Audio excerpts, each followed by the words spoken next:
The Boy Who Cried Wolf is one of the most popular fables among children and storytellers.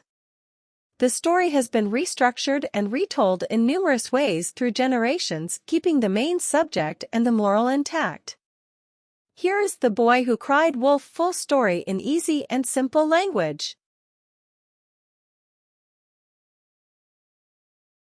Once upon a time, there was a shepherd boy who used to take his flock of sheep to the hill to graze on the fresh green grass.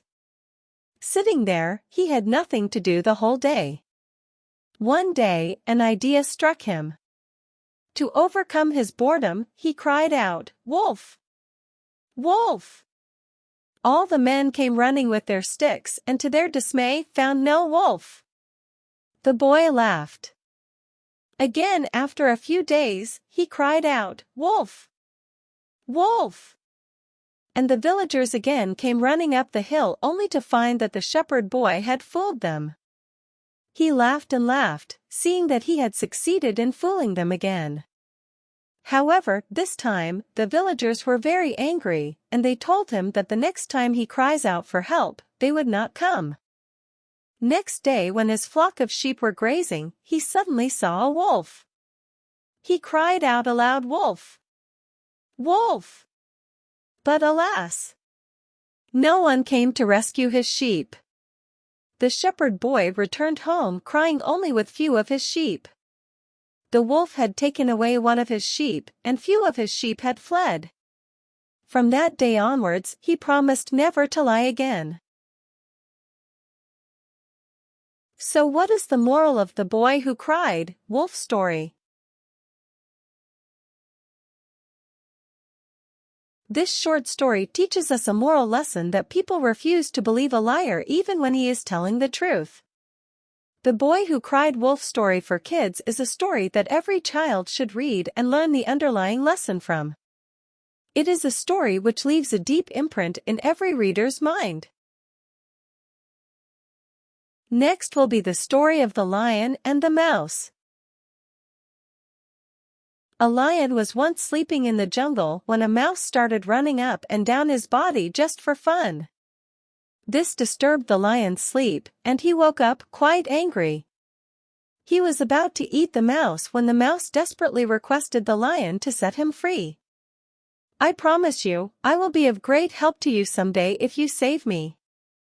The lion laughed at the mouse's confidence and let him go. One day, a few hunters came into the forest and took the lion with them. They tied him up against a tree. The lion was struggling to get out and started to whimper.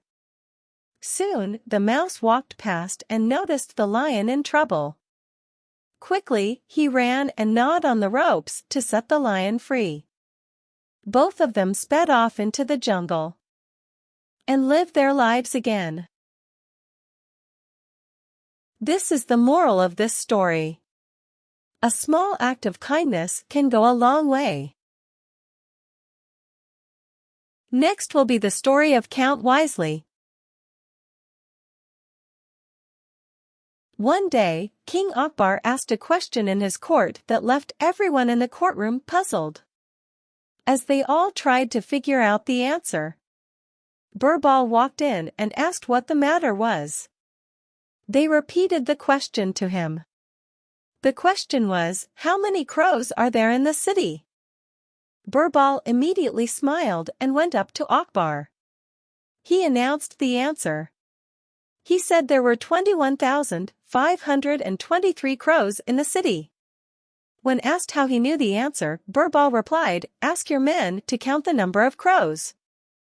If there are more, then the relatives of the crows must be visiting them from nearby cities. If there are fewer, then the crows from our city must be visiting their relatives who live outside the city." Pleased with the answer, Akbar presented Birbal with a ruby and pearl chain. Here is the moral of this story. Having an explanation for your answer is just as important as having an answer. Next is the story of the Fox and the Stork. One day, a selfish fox invited a stork for dinner. Stork was very happy with the invitation. She reached the fox's home on time and knocked at the door with her long beak.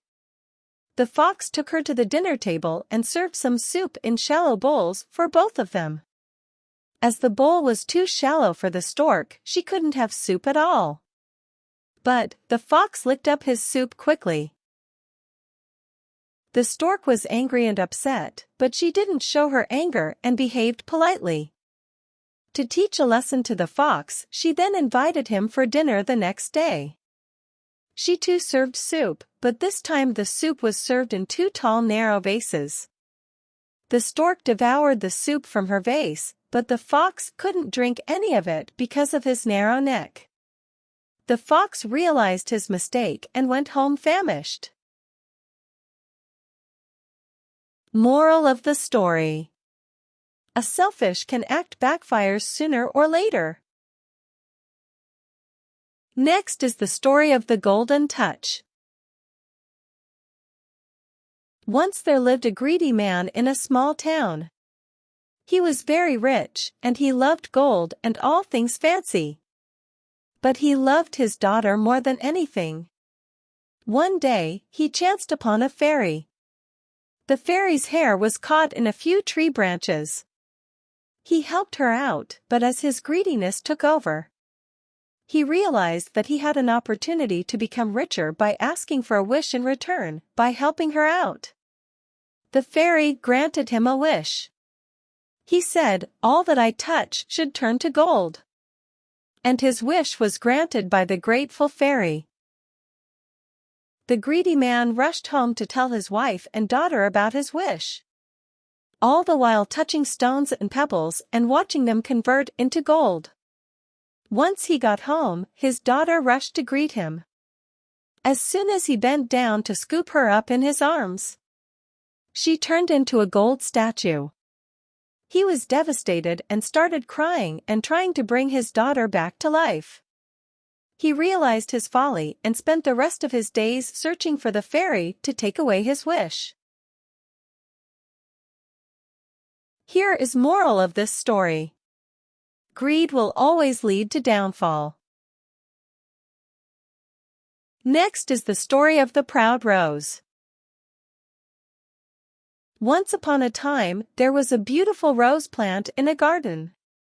One rose flower on the plant was proud of its beauty. However, it was disappointed that it was growing next to an ugly cactus.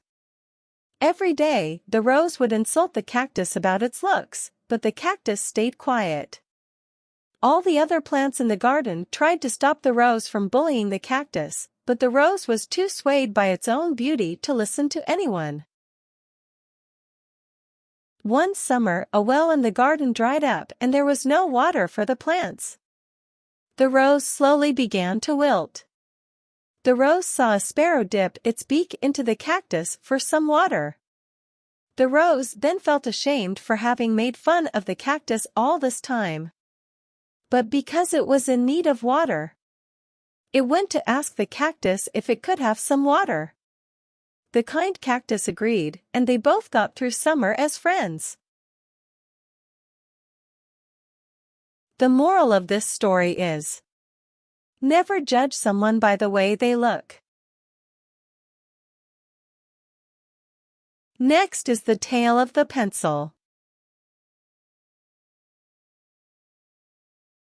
A boy named Raj was upset because he had done poorly in his English test. He was sitting in his room when his grandmother came and comforted him. His grandmother sat beside him and gave him a pencil. Raj looked at his grandma puzzled and said he didn't deserve a pencil after his performance in the test. His grandma explained, "You can learn many things from this pencil because it is just like you. It experiences a painful sharpening, just the way you have experienced the pain of not doing well on your test. However, it will help you be a better student. Just as all the good that comes from the pencil is from within itself, you will also find the strength to overcome this hurdle. And finally, just as this pencil will make its mark on any surface, you too shall leave your mark on anything you choose to." Raj was immediately consoled and promised himself that he would do better. The moral of this story is: we all have the strength to be who we wish to be. Next is story of the crystal ball. Nasir, a small boy, found a crystal ball behind the banyan tree of his garden. The tree told him that it would grant him a wish. He was very happy and he thought hard, but unfortunately, he could not come up with anything he wanted. So, he kept the crystal ball in his bag and waited until he could decide on his wish. Days went by without him making a wish, but his best friend saw him looking at the crystal ball. He stole it from Nasir and showed it to everyone in the village. They all asked for palaces and riches and lots of gold, but could not make more than one wish. In the end, everyone was angry because no one could have everything they wanted. They became very unhappy and decided to ask Nasir for help. Nasir wished that everything would go back to how it was once, before the villagers had tried to satisfy their greed. The palaces and gold vanished and the villagers once again became happy and content. Moral of the story: money and wealth do not always bring happiness. If you like this video, please like and subscribe our channel. See you next episode.